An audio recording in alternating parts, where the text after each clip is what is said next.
Terima kasih ya Tuhan untuk kasih. Engkau selalu ada bagi kami ya Tuhan. Ketika kami tidak setia, Engkau tetap setia. Ketika kami lemah, Engkau selalu ada buat kami. Dan Engkaulah kekuatan dalam hidup kami. Pagi hari ini kami kembali akan mendengarkan kebenaran firman Tuhan. Berbicaralah kepada kami. Pakailah hamba-Mu yang penuh dengan cacat celah ini. Biarlah dia boleh menyampaikan kebenaran firman Tuhan dengan baik, dengan jelas. Supaya kami dengan pertolongan Roh Kudus juga boleh mengerti kebenaran firman Tuhan ini. Terima kasih Tuhan. Di dalam nama Tuhan Yesus kami berdoa. Amin. Silakan duduk Bapak Ibu. Sekali lagi shalom Bapak Ibu. Shalom. Ya, senang bisa melayani pemberitaan firman Tuhan pada pagi hari ini ya. Nah, Bapak Ibu, saya bisa melihat ada wajah-wajah yang pulang mudik ya. Selamat datang kembali ya, selamat beribadah bersama-sama. Bapak Ibu, ini momen kebersamaan ketika Lebaran ya. Kita bisa kumpul bersama dengan anggota keluarga dan pakailah kesempatan ini untuk bersama-sama dengan keluarga ya. Nah Bapak Ibu, kita masuk ke dalam pemberitaan firman Tuhan. Bapak Ibu Saudara, seperti yang sudah pernah saya sampaikan sebelumnya, kalau tema tahun 2026 itu adalah dipanggil untuk menjadi muridnya ya. Kita punya tema besar tahunan, dipanggil untuk menjadi muridnya. Nah sebelumnya kita sudah membahas mengenai mengenal Kristus ya, kita mau mengikut Dia ya. Untuk mengikut Dia kita harus kenal dulu dong siapa Kristus yang kita ikuti. Nah kita sudah bahas lewat 7 ucapan Yesus aku adalah. Nah sekarang kita masuk ke bagian kedua, yaitu murid yang diperbaharui dalam pertobatan ya. Nah kita membahasnya dalam seri khotbah 7 dosa maut sebagai bagian dari masa prapaskah. Tujuannya apa? Tujuannya adalah supaya kita semua melihat keseriusan dosa ya, mengantarkan kita semua untuk melihat keseriusan dosa yang membuat Tuhan Yesus harus mati di atas kayu salib dan puncaknya nanti pada hari Paskah ya. Nah, hari ini kita masuk dalam dosa maut yang keempat, yaitu menolak kemalasan rohani. Firman Tuhan hari ini saya ambil dari Amsal 6 ayat 6 sampai 11. Ayatnya enggak banyak, kita baca sama-sama ya. Amsal 6 ayat 6 sampai 11, beginilah firman Tuhan. Hai pemalas, pergilah kepada semut, perhatikanlah kelakuannya dan jadilah bijak. Biarpun tidak ada pemimpin, pengatur atau penguasanya, ia menyediakan rotinya di musim panas dan mengumpulkan makanannya pada waktu panen. Hai pemalas, berapa lama lagi engkau berbaring? Bilakah engkau akan bangun dari tidurmu?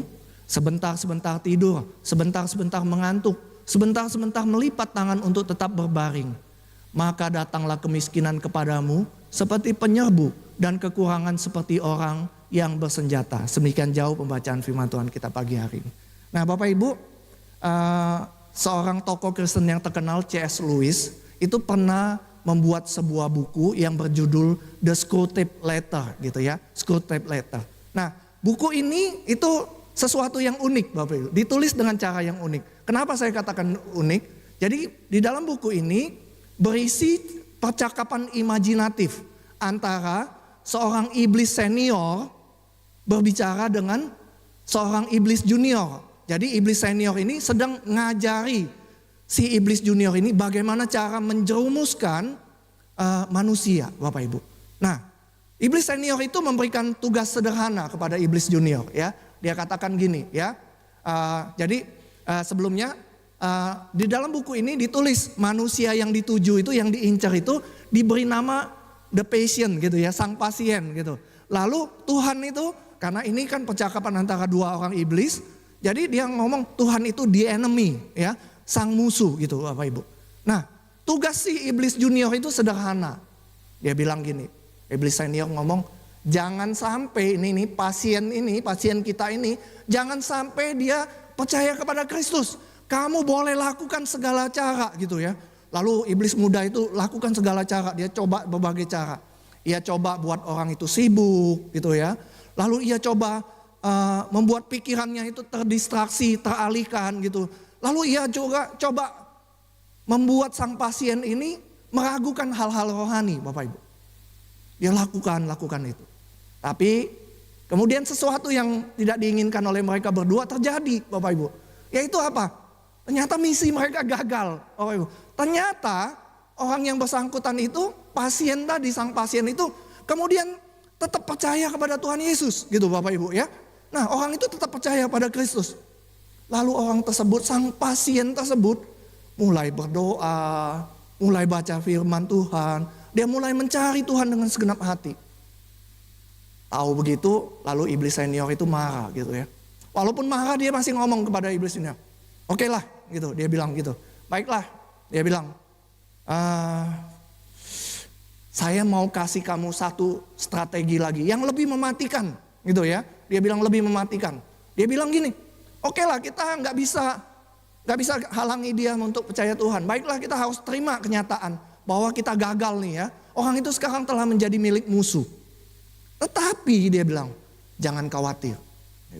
Kita masih bisa membuatnya tanda kutip tidak berbahaya. Dia bilang gitu ya. Kita memang sudah kalah nih. Pasien ini jadi milik musuh kita gitu ya. Tetapi jangan khawatir. Aku punya strategi cadangan, dia bilang gitu ya. Kita masih bisa membuat hidupnya itu tidak berbahaya. Buat dia sibuk. Buat dia nyaman. Buat dia menjalani imannya hanya sebagai kebiasaan saja gitu ya. Taktik barunya gitu diubah. Buat dia merasa semuanya baik-baik saja. Dan perlahan dia bilang, kamu yakin deh, dia bilang. Tanpa ia sadari nanti hidup rohaninya akan menjadi lemah. Imannya akan jadi dingin. Ia mungkin akan tetap disebut sebagai orang Kristen, tetapi hidupnya tidak sungguh-sungguh lagi berjalan dengan Tuhan. Nah, Bapak Ibu perhatikan nasihatnya ya. Musuh itu tidak selalu menghancurkan kita dengan dosa yang besar. Ya, saya ulangi ya. Musuh tidak selalu menghancurkan kita dengan dosa yang besar. Tetapi dengan membuat iman kita perlahan-lahan menjadi lemah, Bapak Ibu. Perlahan-lahan menjadi lemah. Nah, Bapak Ibu, seringkali cara paling efektif menghancurkan kehidupan rohani seseorang itu bukan melalui dosa besar yang dramatis. Enggak. Ya, tidak selalu dengan membuat seseorang itu langsung meninggalkan Tuhan. Enggak, gitu ya. Nah, dia enggak lakukan itu, gitu. Tapi cara yang paling efektif itu adalah membuat seseorang itu menjadi malas secara rohani, Bapak Ibu. Menjadi malas secara rohani. Dia masih ke gereja, masih menyebut dirinya Kristen, tetapi Bapak Ibu hatinya tidak lagi sungguh-sungguh mencari Tuhan. Tidak lagi sungguh-sungguh mencari. Ia berhenti berjaga, ketika hatinya berhenti berjaga, banyak dosa lain nanti masuk tanpa disadari oleh orang tersebut. Nah, Bapak Ibu, inilah sebabnya kemalasan rohani itu dalam tradisi gereja masuk ke dalam 7 dosa maut, Bapak Ibu. Kayaknya sepele ya, kemalasan rohani. Kok disebut dosa maut? Pak Prapto waktu itu sudah menjelaskan. Pengertian dosa maut itu bukan artinya dosa itu paling besar. Ya, paling besar, paling buruk. Bukan Bapak Ibu ya. Tetapi disebut dosa maut karena itu menjadi pintu atau akar supaya dosa yang lain masuk, Bapak Ibu. Dosa yang membuka pintu bagi banyak dosa lain. Bapak Ibu, ketika hati kita menjadi malas secara rohani, ketika seseorang tidak lagi berjaga-jaga atau tidak lagi bersungguh-sungguh mencari Tuhan, perlahan-lahan banyak dosa lain mulai masuk tanpa disadar. Nah, Bapak Ibu, karena itulah firman Tuhan memberikan teguran yang sangat sederhana tapi sangat tajam. Firman Tuhan katakan gini, hai pemalas, pergilah kepada semut, perhatikanlah kelakuannya dan jadilah bijak. Bapak Ibu, saya jujur seringkali sebel gitu ya sama semut gitu. Kenapa? Bapak Ibu mungkin pernah mengalami seperti saya ya. Baru ini juga di lansia gitu, kami lansia biasa disediain makan juga gitu ya. Baru ditinggalkan sebentar tim lo-nya gitu, sudah dikerubungi oleh semut, Bapak Ibu. Mungkin Bapak Ibu juga mengalami di rumah gitu ya. Baru ditinggal sebentar sudah dikerubungin semut. Nah, Bapak Ibu perhatikan bagaimana firman Tuhan menegur kita ya. Firman Tuhan katakan Tuhan tidak menyuruh kita belajar dari seorang raja, enggak. Tuhan tidak menyuruh kita belajar dari seorang nabi besar, enggak. Tidak juga dari seorang tokoh iman yang hebat, tidak. Kemalasan rohani ini Tuhan malah suruh kita, ayo pergi kepada semut. Seekor makhluk kecil yang seringkali kita abaikan, bukan? Tapi justru dipakai oleh Tuhan untuk mengajarkan tentang hikmat hidup. Nah, pertanyaannya sekarang, kenapa semut? Ya, kenapa semut gitu? Kenapa Tuhan suruh kita belajar dari semut? Nah, Bapak itu karena semut memiliki sesuatu yang tidak kita miliki sebagai orang malas. Ya, semut memiliki sesuatu yang tidak dimiliki oleh orang malas. Ayat 7 berkata gini, semut bekerja walaupun tidak ada pemimpin, pengatur atau penguasa. Artinya apa? Semut gak perlu diawasi. Ia tidak menunggu disuruh atau dipaksa bekerja. Ia bekerja karena memang itulah natur hidupnya. Natur hidupnya seperti itu. Ayat 8 menambahkan bahwa semut menyediakan makanannya di musim panas, mengumpulkannya pada waktu panen. Semut memahami waktu, mempersiapkan masa depan. Sebaliknya orang malas berkata selalu sebentar lagi aja, sebentar tidur, sebentar mengantuk, sebentar melipat tangan untuk tetap berbaring. Bapak Ibu perhatikan bagaimana Alkitab menggambarkan kemalasan, ya. Tidak ada pemberontakan besar, tidak ada keputusan dramatis. Alkitab menggambarkan kemalasan itu satu kebiasaan kecil yang terus diulang, menunda. Sebentar lagi. Bapak Ibu, sepele ya kayaknya. Namun firman Tuhan berkata, kebiasaan kecil ini memiliki akibat yang sangat besar. Kebiasaan kecil ini memiliki akibat yang sangat besar. Firman Tuhan tadi ayat 11 tadi katakan gini, maka datanglah kemiskinan kepadamu seperti penyerbu dan kekurangan seperti orang yang bersenjata. Itu artinya, kalau kita baca sedemikian kayaknya seakan-akan datangnya tiba-tiba gitu ya. Tapi sebenarnya kehancuran itu tidak datang tiba-tiba Bapak Ibu. Tetapi kehancuran itu sudah lama dipersiapkan oleh kebiasaan kecil yang terus diulang. Kebiasaan kecil yang terus diulang Bapak Ibu ya. Nah, Bapak Ibu prinsip ini sebenarnya tidak hanya berlaku dalam pekerjaan atau kehidupan sehari-hari. Prinsip yang sama juga berlaku dalam kehidupan rohani. Kehancuran rohani jarang sekali dimulai oleh keputusan besar yang dramatis. Biasanya dimulai dari hal-hal yang sangat kecil. Bapak Ibu, ada banyak tokoh Kristen yang besar yang jatuh gitu ya. Nah, tetapi kalau kita telusuri lagi, jarang sekali kejatuhan itu dimulai dari satu keputusan besar yang dramatis. Enggak. Tetapi hati yang perlahan-lahan berhenti berjaga. Tadi seperti yang saya sampaikan, seseorang bisa datang ke gereja, orang tersebut bisa menyebut dirinya orang Kristen, tetapi tidak sadar kalau hatinya itu perlahan-lahan jadi dingin. Nah itu yang dinyatakan atau yang dimaksud dalam 7 maut sebagai kemalasan rohani, Bapak Ibu. Kemalasan rohani, ya. Memang di dalam 7 dosa maut itu bukan disebut kemalasan saja, tapi kemalasan rohani, lebih kepada kemalasan rohani, Bapak Ibu. Perikop tadi memang berbicara tentang kemalasan dalam pekerjaan. Tetapi kitab Amsal itu sebenarnya tidak hanya berbicara tentang pekerjaan. Kitab ini berbicara tentang hikmat hidup. Bagaimana cara kita menjalani hidup. Salomo sedang membongkar sesuatu yang lebih dalam lagi. Sikap hati Bapak Ibu. Pola hati orang malas Bapak Ibu ya. Orang malas itu punya pola hati tertentu. Menunda. Lengah, tidak berjaga. Lalu ia tidak mempersiapkan masa depan. Pola hati yang sama juga bisa muncul dalam kehidupan rohani kita Bapak Ibu. Seseorang bisa sangat rajin bekerja. Ia bisa sangat aktif mengurus banyak hal. Tetapi secara rohani, hatinya bisa perlahan kehilangan kepekaan terhadap Tuhan. Karena itu Bapak Ibu kita perlu bertanya dengan jujur. Seperti apa sih sebenarnya kemalasan rohani itu bekerja dalam hati kita ya. Bapak Ibu yang dikasihi Tuhan, jika kita memperhatikan firman Tuhan ini dan juga kehidupan kita sendiri, kita akan melihat bahwa kemalasan rohani itu sering muncul dalam wujudnya dalam 3 bentuk wajah, ya. 3 wajah, yaitu 3 cara bagaimana hati manusia itu perlahan menjauh dari Tuhan. Seringkali tanpa disadari. Nah, wajah yang pertama itu adalah kemalasan rohani itu sering muncul dari kerinduan akan istirahat yang salah arah. Ya. Kemalasan rohani itu sering muncul dari kerinduan akan istirahat yang salah arah. Bapak Ibu, setiap manusia itu merindukan istirahat atau perhentian. Bapak Ibu ya. Bukankah hidup kita di dunia ini melelahkan, bukan? Ya.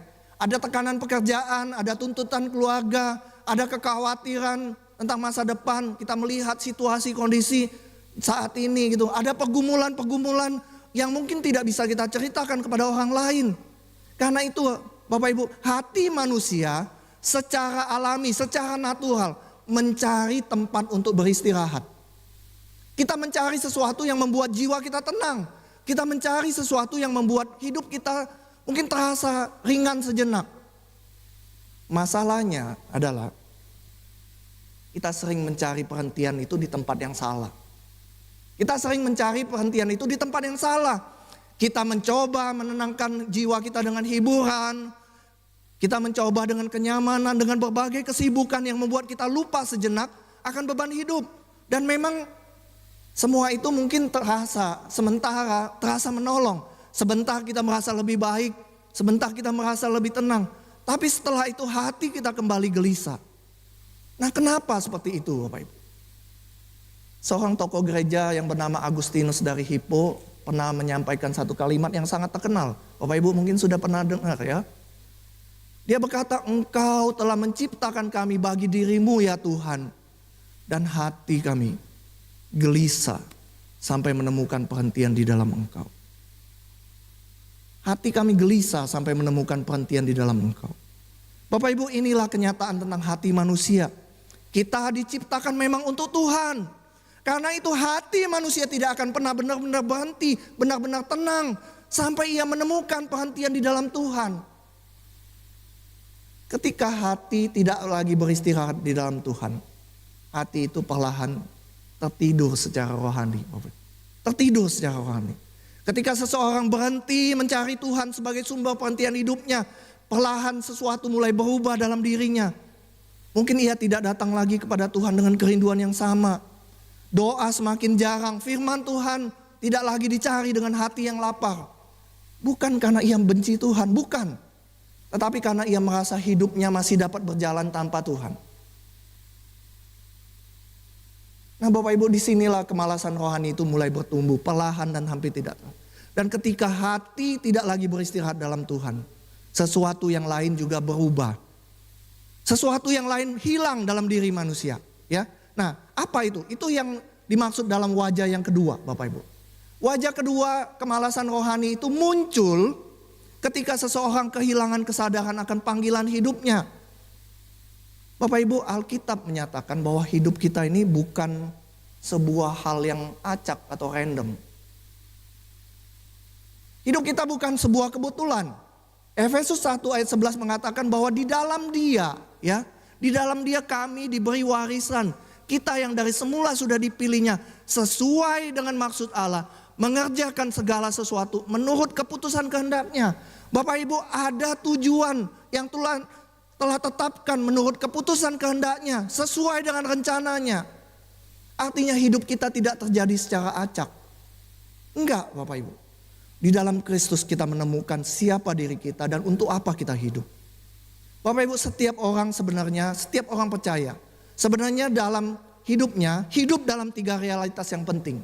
Nah Bapak Ibu, kita hidup dalam purpose, calling, dan assignment. Ya, apa itu purpose, calling, assignment?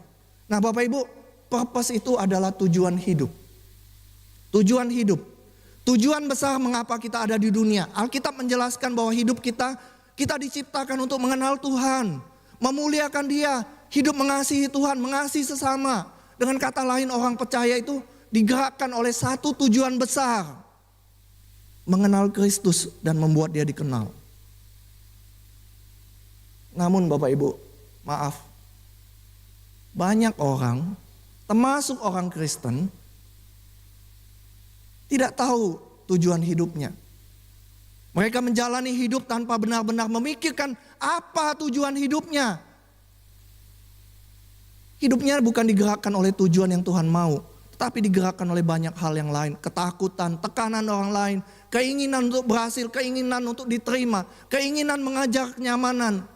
Dan Bapak Ibu, ketika hidup kita digerakkan oleh hal-hal seperti itu, hidup kita, saya ulangi ya Bapak Ibu, ketika hidup kita digerakkan oleh hal-hal lain selain tujuan hidup itu, hidup kita mudah kehilangan arah.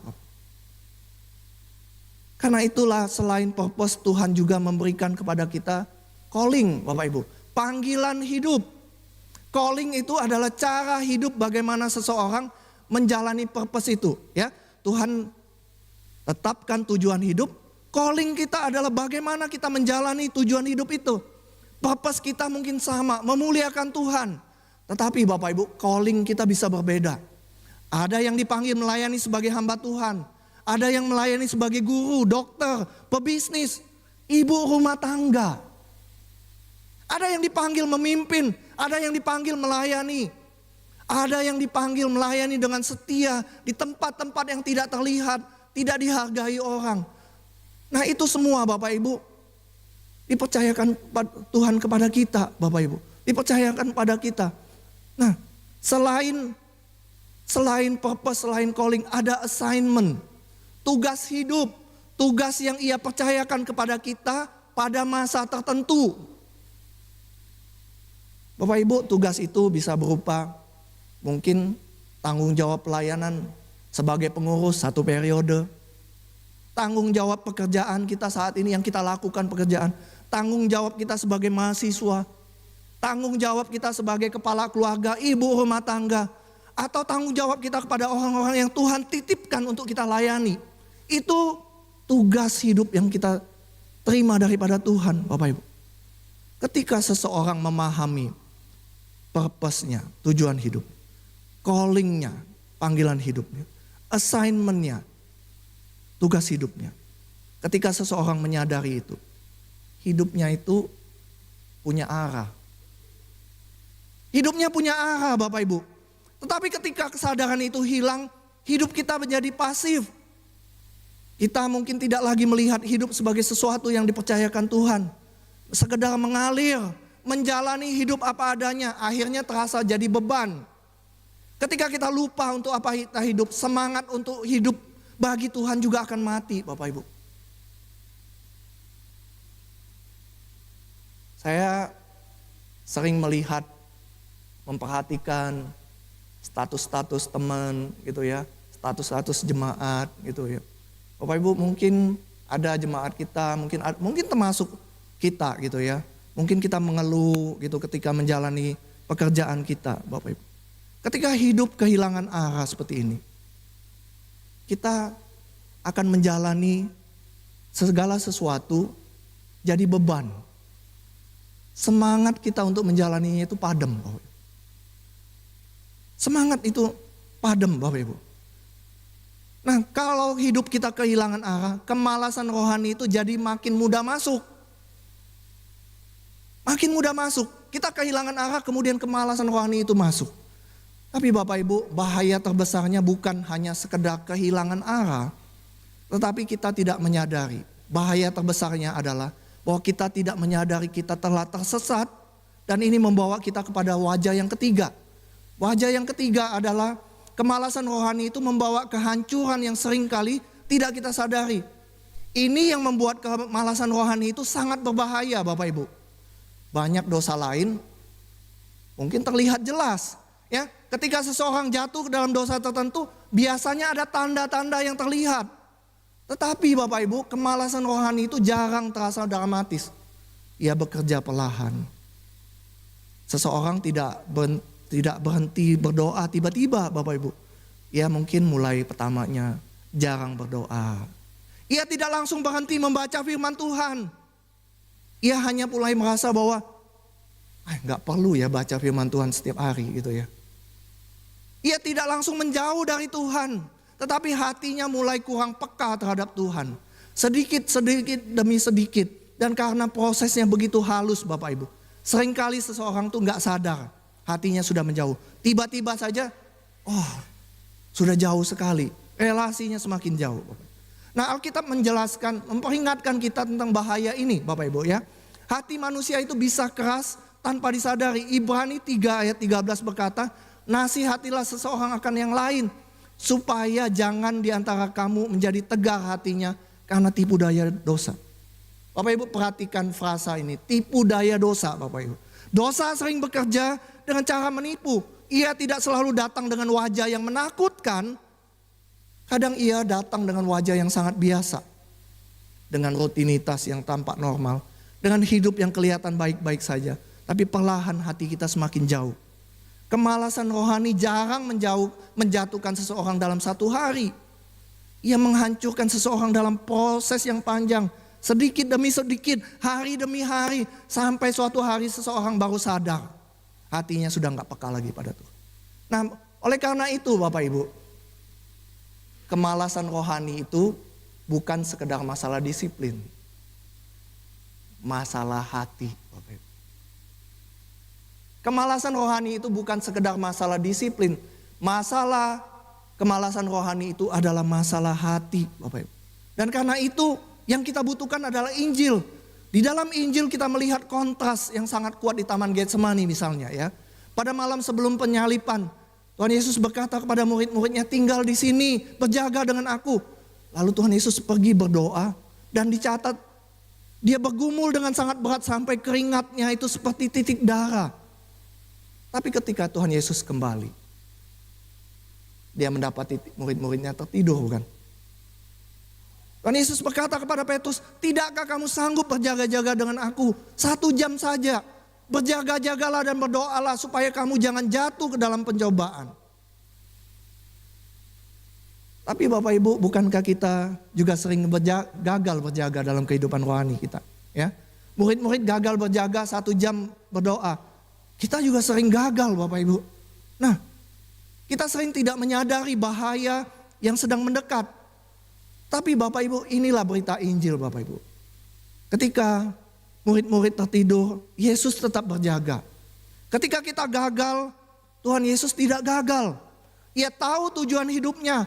Ia berjalan menuju salib, menanggung dosa kita, menyelamatkan kita. Oleh karena itu Bapak Ibu, berita Injil hari ini adalah pengharapan kita itu bukan terletak pada kekuatan kita.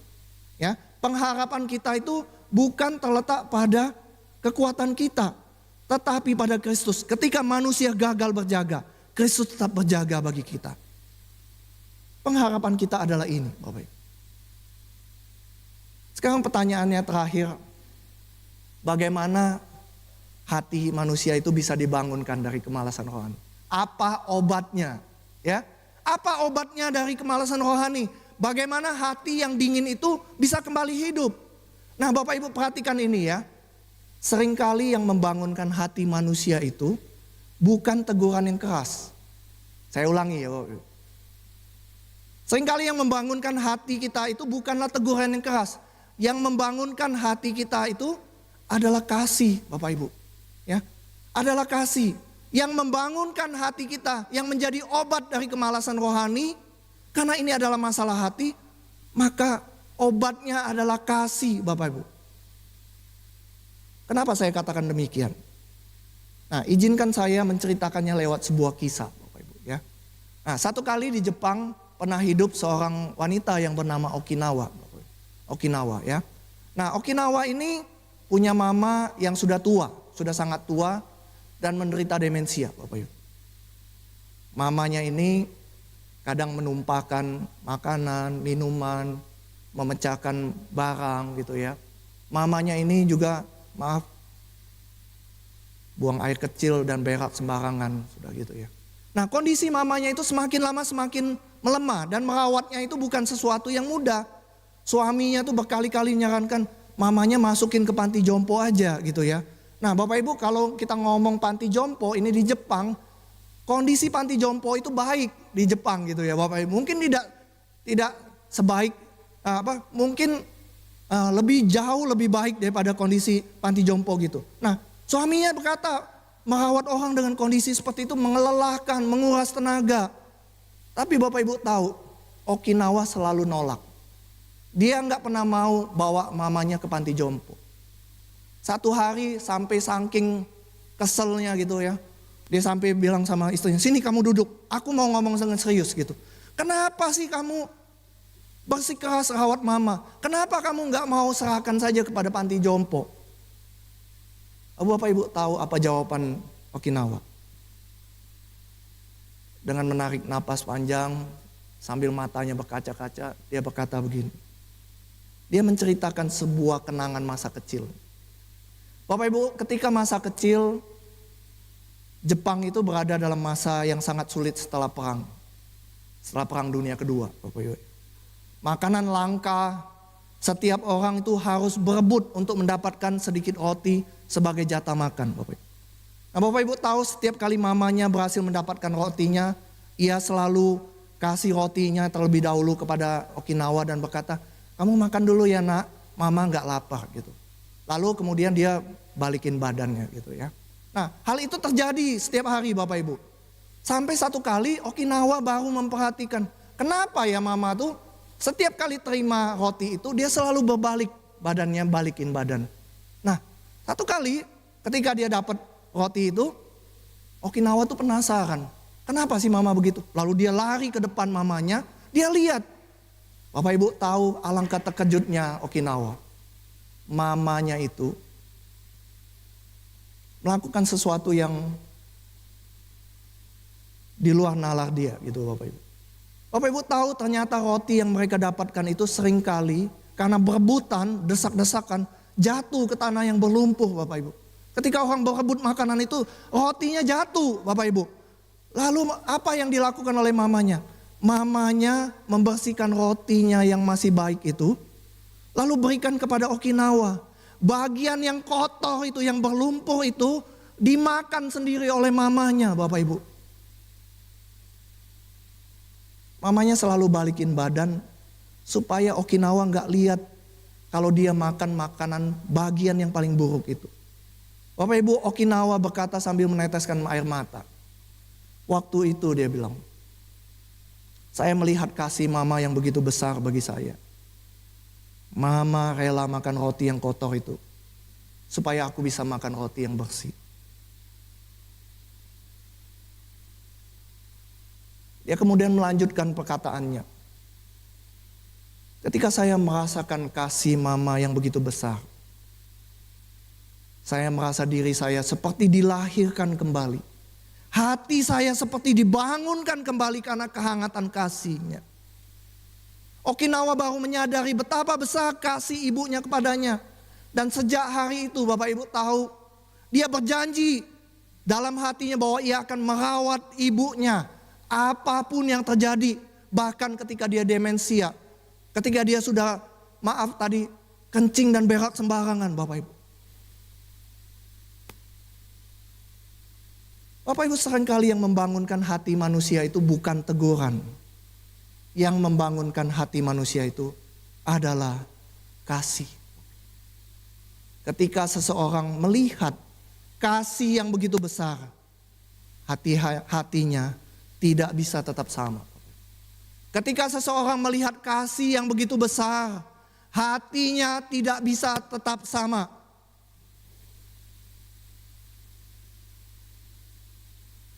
Namun Bapak Ibu, apa yang dilakukan oleh Mama Okinawa ini sebenarnya cuman bayangan kecil.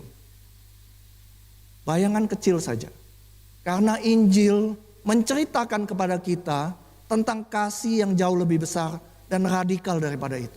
Injil menceritakan kepada kita tentang kasih yang jauh lebih besar, lebih radikal daripada itu. Izinkan saya menceritakan satu buah kisah lagi. Bapak Ibu, waktu kami masih di Jakarta, itu terjadi sebuah peristiwa yang cukup menghebohkan, yang menimpa seorang anak bernama Christopher Melki Tanujaya. Bapak Ibu, Christopher ini adalah seorang anak Tuhan yang baik, rajin gereja, jago main piano, rajin melayani Tuhan. Dia seorang anak yang jenius Bapak Ibu. Dia ikut olimpiade matematika dan dapat medali perak Bapak Ibu. Dan karena dia dapat medali perak, dia lalu dapat beasiswa untuk sekolah di Singapura.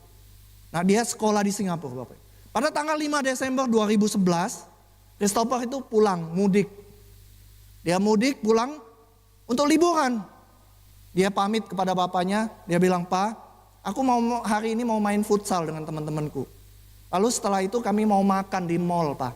Ada temanku yang ulang tahun." Dia ngomong begitu. Nah Bapak Ibu, sehabis acara tersebut, Christopher pulang naik busway, turun di halte Pluit. Ketika itulah dia diikuti oleh orang lain, dan dia ditodong Bapak Ibu. Waktu itu zamannya BlackBerry. Bapak Ibu tahu BlackBerry itu adalah hadiah pemberian dari papanya. Ketika ditodong, dia pertahankan. Dia nggak mau, dia melawan, dia menolak memberikan BlackBerry-nya itu. Lalu Bapak Ibu tahu apa yang terjadi? Penodongnya kalap, lalu dia ditusuk berkali-kali hingga meninggal dunia di tempat. Beberapa hari kemudian, pembunuh Christopher itu berhasil ditangkap. Papanya Christopher, papanya ini, seorang anak Tuhan yang baik juga, diwawancarai di rumah duka. Sambil menangis, dia berkata, dia mengeluarkan satu kalimat yang menurut saya nggak masuk akal juga. Dia berkata, "Aku sudah memaafkan pembunuh anakku. Aku sudah memaafkan pembunuh anakku." Bapak Ibu, saya sangat salut sekali kepada papanya Christopher ini. Christopher itu seusia dengan anak saya yang laki-laki Bapak Ibu. Saya membayangkan kalau itu misalnya terjadi dengan amit-amit dengan anak saya Bapak Ibu. Saya sendiri tidak tahu apakah saya bisa mengeluarkan pernyataan itu. Saya memaafkan pelakunya. Memaafkan orang yang telah membunuh anak kita, orang yang kita kasihi. Itu nggak mudah, sesuatu yang luar biasa. Tidak setiap orang mampu melakukan hal itu. Namun Bapak Ibu perhatikan, papanya Christopher itu, walaupun dia ngomong, dia sudah memaafkan. Tapi dia kemudian melanjutkan kalimatnya dengan berkata begini. Tapi aku tetap berharap dia dihukum seberat-beratnya. Ya, sesuai dengan perbuatannya. Dia berkata, aku tetap berharap dia dihukum seberat-beratnya. Karena sudah membunuh anakku. Walaupun dia bisa memaafkan, tapi dia tetap berharap hukuman tetap dijatuhkan. Nah Bapak Ibu, izinkan saya bertanya Bapak Ibu. Ada nggak seorang ayah yang anaknya dibunuh, lalu ia berkata kepada hakim, "Pak Hakim, saya memaafkan pembunuh anakku." Lalu dia berkata kepada hakim, "Apapun hukuman yang Pak Hakim jatuhkan kepada pembunuh anakku itu, aku yang akan gantikan. Kalau dia di penjara 10 tahun seumur hidup, aku akan gantikan hukuman dia." Ada nggak orang seperti itu Bapak? Ada nggak seorang ayah yang berkata kepada hakim, "Pak Hakim, saya sudah memaafkan pembunuh anak saya. Hukuman apapun yang Anda jatuhkan kepada dia, aku akan tanggung." Lalu tidak hanya berkata demikian, sang ayah berkata kepada hakim, "Pak Hakim, saya akan angkat pembunuh anak ini jadi anakku." Ada nggak seperti itu Bapak Ibu? Ada nggak seorang ayah yang berkata kepada hakim, "Aku memaafkan pembunuh anakku itu, aku menggantikan dia menjalani hukuman, aku angkat dia jadi anak." Dan lalu dia berkata kepada sang hakim, "Aku bukan cuma angkat dia jadi anak, seluruh hartaku akan aku wariskan kepada dia. Aku akan menjadikan dia ahli warisku." Bapak Ibu, ada nggak ayah seperti itu? Nggak ada bukan? Nggak ada bukan? Namun Injil mengatakan sesuatu yang bahkan lebih mengejutkan daripada itu. Firman Tuhan katakan sebenarnya kitalah yang menyebabkan anak Allah mati di atas kayu salib. Firman Tuhan dalam Yesaya 53 ayat 5 berkata, "Tetapi dia ditertikam oleh karena pemberontakan kita.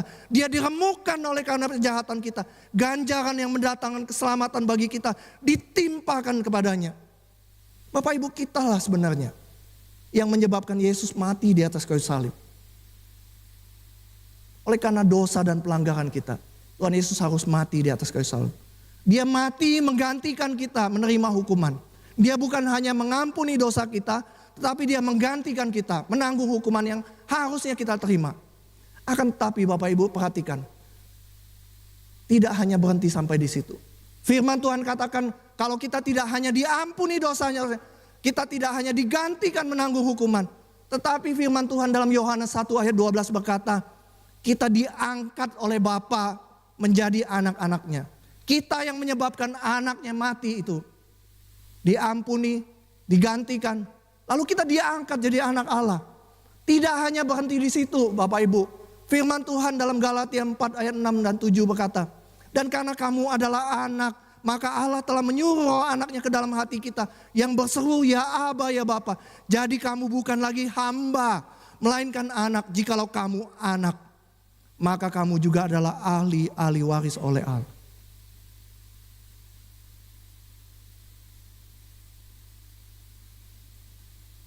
Bapak Ibu, Allah bukan hanya mengampuni kita. Ia menggantikan kita menanggung hukuman yang harusnya kita tanggung. Bukan hanya menggantikan kita, ia mengangkat kita semua orang-orang yang menyebabkan anaknya mati menjadi anak-anaknya sendiri. Bahkan lebih dari itu. Ia juga mengangkat kita menjadi ahli waris. Sedemikian radikalnya kasih Tuhan bagi kita. Bapak Ibu yang dikasihi Tuhan, ketika seseorang benar-benar melihat kasih itu, hatinya tidak bisa tetap sama. Saya ulangi Bapak. Ketika seseorang benar-benar melihat kasih yang radikal seperti itu, seharusnya hatinya tidak bisa tetap sama. Hati yang dingin atau apatis bisa kembali hidup. Hati yang malas dan mengeluh bisa dibangunkan kembali. Karena pada akhirnya kemalasan rohani bukan masalah disiplin. Kemalasan rohani adalah masalah hati. Hati yang tidak lagi melihat betapa berharganya pengorbanan dan kasih Kristus itu. Tetapi ketika kita kembali melihat kasih Kristus di salib, hati kita dibangunkan kembali untuk hidup bagi Dia. Saya ulangi Bapak. Ketika kita melihat kasih Kristus yang begitu besar, yang begitu radikal buat kita, hati kita dibangunkan kembali untuk hidup bagi Dia. Dan karena itu pertanyaannya bagi kita hari ini bukan hanya apakah kita rajin secara rohani. Bukan Bapak Ibu. Pertanyaannya adalah apakah kita masih melihat, apakah kita masih merayakan kasih Kristus yang begitu besar bagi kita. Sebab ketika hati kita kembali melihat kasih Kristus yang begitu radikal, hidup kita tidak akan pernah sama lagi. Hidup kita tidak akan pernah sama lagi. Tuhan memberkati kita semua. Mari kita masuk dalam doa.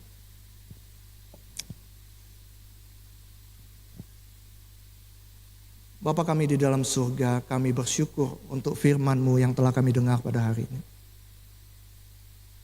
Firman-Mu mengingatkan kami bahwa seringkali hati kami perlahan-lahan menjadi lalai di hadapan-Mu. Kami masih menjalani rutinitas kehidupan kami, rutinitas rohani kami, tetapi tanpa kami sadari, hati kami tidak lagi sungguh-sungguh berjaga. Kami mudah menunda untuk datang kepadamu, membiarkan hati kami berjalan menjauh daripada. Ampunilah kami ya Tuhan. Kami bersyukur karena melalui Injil, kami melihat kasih-Mu yang begitu besar di dalam Yesus Kristus. Ketika kami gagal, Kristus tidak pernah gagal. Melalui salibnya, Engkau mengampuni dosa kami, menanggung hukuman yang harusnya kami tanggung, mengangkat kami menjadi anak-anak-Mu, bahkan Engkau mengangkat kami menjadi ahli waris dari kerajaan.